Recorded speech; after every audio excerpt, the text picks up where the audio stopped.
All right, it didn't take that long because the Labor government's policies has driven the coal companies into the fear factor. The first victim of a double whammy of state royalty increases and federal changes to the IR laws is Glencore, which has now pulled the plug on a $2 billion coal mine in Queensland. Joining me now is a man who knows just how damaging this is going to be for his home state. That's National Senator Matt Canavan.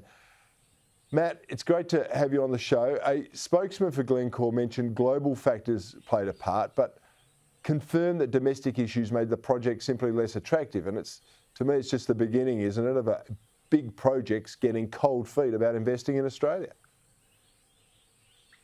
Well, you're right, Corey. Obviously, this is a very specific example and will mean hundreds of jobs that won't exist in central Queensland thanks to the inconsistent and high taxing policies of the Queensland government and the total uncertainty that the federal government is causing throughout energy markets. But it's actually just part of a pattern. It's just one very clear example.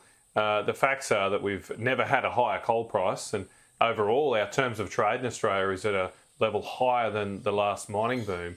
But unlike the last mining boom, we're not attracting the investment in the mining sector. In fact, figures last week showed that mining investment in Australia had slumped by 5.1%. It had actually gone backwards.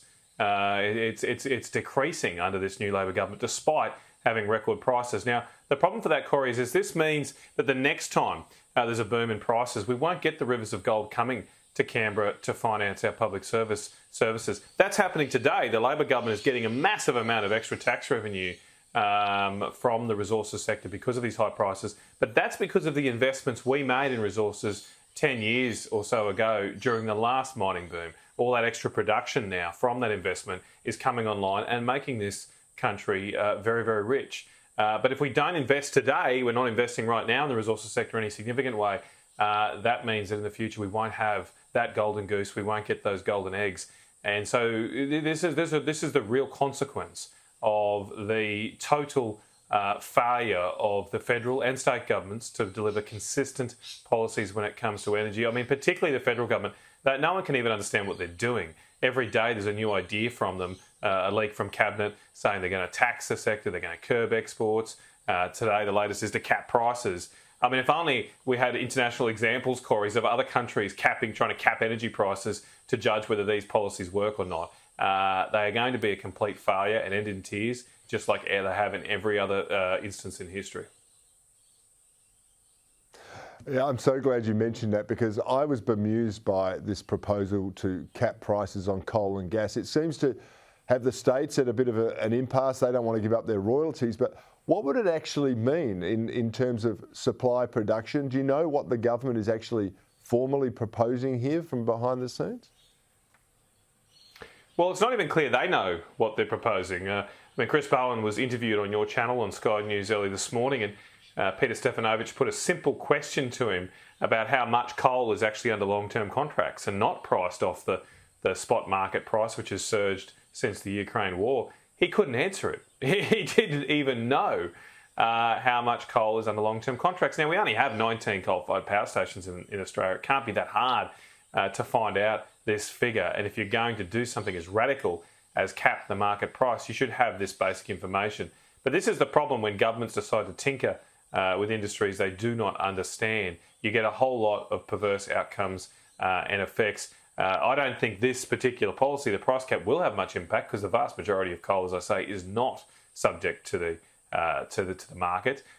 Indeed, it only seems to be Eraring, the power station in New South Wales, that is exposed materially to the spot market price. So it won't do that. It won't actually be effective, but it will put at risk our sovereignty and sovereign risk and our reputation as a country to make these radical and knee-jerk reactions. So it'll be a bit like this coal price cap, Corey, will be a bit like urinating on a bushfire. It won't do anything to reduce the threat, but it will actually put the instrument itself at risk. A great analogy there. I'm not going to pursue it, but I do. Good Australian analogy, that one. Don't try that at home. Don't try it at home. It's for the National Party. But the government is doing this because they're saying they want to contain power prices. Now, for a long time, they've been also telling us that renewables are free and the cheapest form of power, and yet now they seem to be desperate to keep the coal-fired power stations, the gas-fired power stations online to cope with a coming energy crisis. How can they have it both ways? Yeah, you're absolutely right, Cory. They don't know whether they're Arthur or Martha here. On the one hand, we've heard from the Labor Party saying we've got to get beyond coal, we've got to get rid of coal and gas, move on. And now they're proposing passing laws that would force people to sell them coal at a discount. It seems like the one thing that Chris Bowen and Anthony Albanese, the whole Labor Party, wants for Christmas is some coal, as long as it's at a knockdown price. That's on the one hand, they're doing that. On the other hand, today, the Energy Minister's just announced a policy that they would rely on renewables only to provide reliability to the system. Now, it's not clear what this means. Obviously, wind and solar itself cannot provide reliability. They're completely weather dependent, and there are long periods where the wind doesn't blow and the sun doesn't shine. Indeed, the sun doesn't shine every day. It's called nighttime. It's about to just happen. And instead, they seem to be thinking they're going to rely on batteries or pumped hydro. But none of this stuff exists right now. And in the case of batteries, I've seen estimates that it would cost us up to $6 trillion to provide battery backup to our electricity system. To put that in context, that would be 3 times our annual economic output we'd have to invest every 10 or 15 years or so just to keep the system reliable. This is absurd, not to mention the environmental impact of creating so much toxic materials in these batteries. Yeah, I saw an interesting video from one of your colleagues at Senate Estimates, Senator Rennick, today, and he asked the bureaucrats exactly that thing. If you want to get to 83% or 82% renewables by 2030, what sort of backup do you need and how much is it going to cost? They couldn't tell him the answer to that. They said, oh, well, that includes gas. So gas is now a backup renewable to 82% by 2030.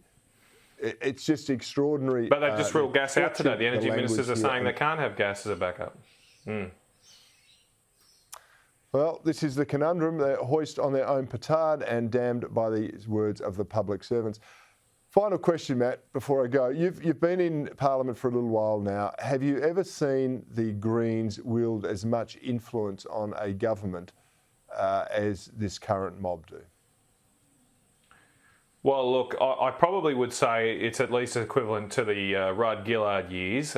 You might recall in those years the Gillard, at least the Gillard administration and the second Rudd administration relied on a Green member, Adam Bant, in the House of Representatives to govern. They actually needed him to get things through, and that's what led to Julia's original sin of overturning her opposition to a carbon tax to desperately keep power. Now you've got a situation where the Greens control the Senate. And so I don't think we can judge just yet how much influence they have over the government, but it's certainly a big risk. A key test will come with this announced Environmental Protection Agency today. The Labor Party announced that they would set up an independent Environmental Protection Agency literally on the eve of the election. The media release came out about 5 p.m. on the Friday before the election. It was clearly a sop to the Greens. And now it's a bit of a choose-your-own adventure for the Greens. Let's just wait how this piece of legislation navigates through the Senate. I'm very worried. I think all the farmers in this country, the miners are already copying it. Everybody should be worried about this because it's going to set up a whole new tree police, environmental green police to stop anything happening in our country. So this is going to be something to watch because I am very worried that the Labor government will give the Greens a blank cheque so they can do a bunch of other stuff in IR, in the broader energy space, and of course to support their mates in the superannuation industry too. Yeah, and of course, a segue there is that we've seen what's happened to farmers in Europe. They're under assault to meet zero carbon emissions by 2050. It's an impossible dream, and farmers are warning now that you're going to go hungry because they can't produce what they need to over there. Matt Canavan, really always enjoy your insights. Thanks very much for joining me on the Bolt Report tonight.